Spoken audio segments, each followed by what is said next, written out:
अस्सलाम वालेकुम। ये वीडियो उन सब के लिए ज़रूरी है जो सेल्स के साथ जुड़े हैं, चाहे वो कोई कंपनी हो या कोई रिप्रेजेंटेटिव। अभी रिसेंटली हमने एक बहुत ही करीबी दोस्त को खोया है जिसका नाम आयुष रैना है। वो सेल्स में था और उसकी मौत हार्ट अटैक से हुई। अब जब भी किसी यंग बंदे की डेथ होती है तो अपने पीछे बहुत सारे सवाल छोड़ देती है। सेल्स में जो सबसे कॉमन चीज़ देखी जाती है वो है इसका हाई प्रेशर। जितने भी रिप्रेजेंटेटिव्स होते हैं जो सेल्स में होते हैं वो काफ़ी प्रेशर में जीते हैं और उनके पीछे कंपनीज़ का भी प्रेशर होता है। उनका अपना भी एक प्रेशर होता है कि मुझे अपने टारगेट्स को मीट आउट करना है और इसके अलावा क्लाइंट की तरफ से भी अननेसेसरी डिमांड्स की वजह से बहुत सारा प्रेशर आता है। इस वजह से जो ये रिप्रेजेंटेटिव होता है उसके हेल्थ पे काफ़ी मुज़र असरात पड़ते हैं। दूसरा जो रिप्रेजेंटेटिव को डर होता है हमेशा वो है रिजेक्शन एंड फेलियर का। ये डील मेरे हाथ से चली जाएगी या मैं किसी चीज़ में सक्सेसफुल नहीं हो जाऊँगा। तो इस वजह से भी एक रिप्रेजेंटेटिव बहुत ज़्यादा टेंशन में होता है। इसके अलावा हमने जो देखा है सेल्स के साथ जुड़े हुए लोगों की जो वर्किंग आवर्स हैं, उनका कोई हिसाब ही नहीं है। वो काफ़ी ज़्यादा होते हैं। वो क्लाइंट की कन्वीनियंस के हिसाब से बहुत ज़्यादा हो जाते हैं कभी-कभार। इन चीज़ों की वजह से जो रिप्रेजेंटेटिव होता है काफ़ी प्रेशर में जीता है और उसके बाद आइसोलेशन में चला जाता है। आइसोलेशन यानी कि वो तन्हाई इख्तियार करता है और उसके बाद उनकी कुछ बुरी आदतें लगते हैं, चाहे वो स्मोकिंग हो या इसके अलावा कोई और चीज़। अनएम्प्लॉयमेंट की इशू की वजह से काफ़ी ज़्यादा जॉब सिक्योरिटी के इश्यूज़ हैं, अनसर्टेनिटी है, इस वजह से भी लोग काफ़ी परेशान रहते हैं और अल्टीमेटली जब वो सेल्स में होते हैं, एक तो अपना प्रेशर होता है, दूसरा यहाँ इनसिक्योरिटी की वजह से लोग और ज़्यादा परेशान हो जाते हैं। खैर जब ये सारी चीज़ें होती हैं, तो यहाँ पर चाहे वो एम्प्लॉयर हो या एम्प्लॉयी हो, दोनों को ज़रूरी ये सोचना है कि एक तो सेहत भी ठीक कैसे रहे और दूसरा कंपनी भी कैसे प्रोग्रेस करे।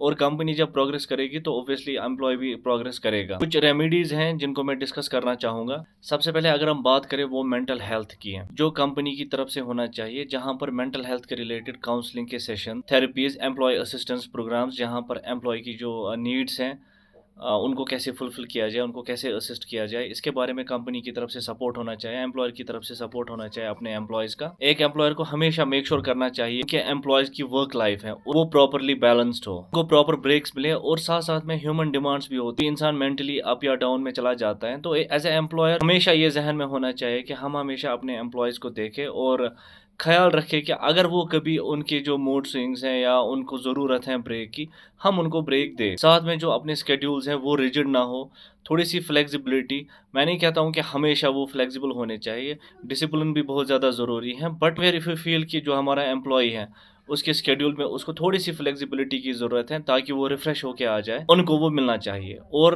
लॉन्ग रन में इससे प्रोडक्टिविटी बढ़ती है, घटती नहीं है। जो हमारी कंपनी में एनवायरनमेंट होता है वो सपोर्टिव होना चाहिए। इससे डायरेक्ट असर पड़ता है हमारी जो परफॉर्मेंस होती है एम्प्लॉइज़ की। अगर वहाँ पर सपोर्टिव एनवायरनमेंट होगा तो सब लोग एनकरेज रहेंगे।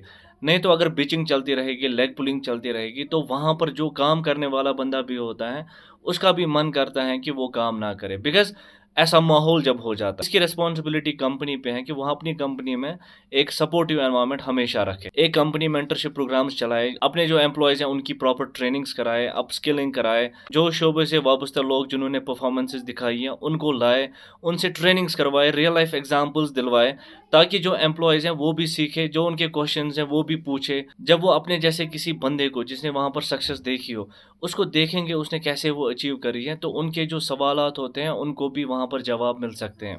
ये मेंटरशिप प्रोग्राम्स रेगुलर होना चाहिए किसी भी कंपनी में। स्किल डेवलपमेंट और स्ट्रेस मैनेजमेंट पे काफ़ी बात होनी चाहिए, ताकि जो एम्प्लॉइज़ हैं उनका जो स्ट्रेस है उसको कैसे मैनेज करना है, उसको वो कैसे टैकल करें और उनके जो अपने स्किल्स हैं उनको और कैसे वो इम्प्रूव करें, इसके लिए प्रॉपर ट्रेनिंग्स होनी चाहिए, प्रॉपर सेशंस होने चाहिए। कंपनी का एक सिस्टम होना चाहिए रिकॉग्निशन एंड रिवॉर्ड्स का।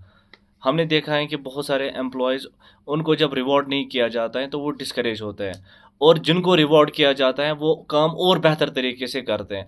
सो रिवॉर्डिंग का प्रोसेस होना चाहिए, जिनकी परफॉर्मेंसेस अच्छी हैं और जिनकी परफॉर्मेंसेस उतनी अच्छी नहीं है उनको गाइड किया जाए।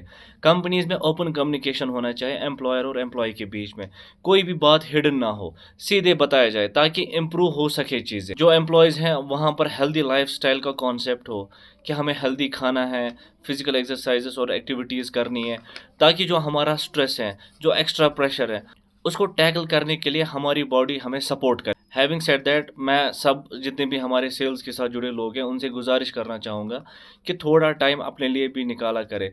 अपने आप को कभी-कभी ले जाया करें, जिसको हम हमेशा अपनी लैंग्वेज में बोलते हैं take yourself on a date. अपने आप को हमेशा आप डेट पे ले जाया करें। इससे क्या होगा कि जब आप अपने आप का ख़्याल रखेंगे तो जो आपकी परफ़ॉर्मेंसेज़ आएँगी, वो बेहतर आएँगी। और दूसरा जो प्रेशर आता है, जो सेल्स की वज़ह से प्रेशर आता है, ऑल्दो हमें पता है कि अगर हम प्रोग्रेस वाइज़ देखें, सेल्स में सबसे ज़्यादा प्रोग्रेस होती है।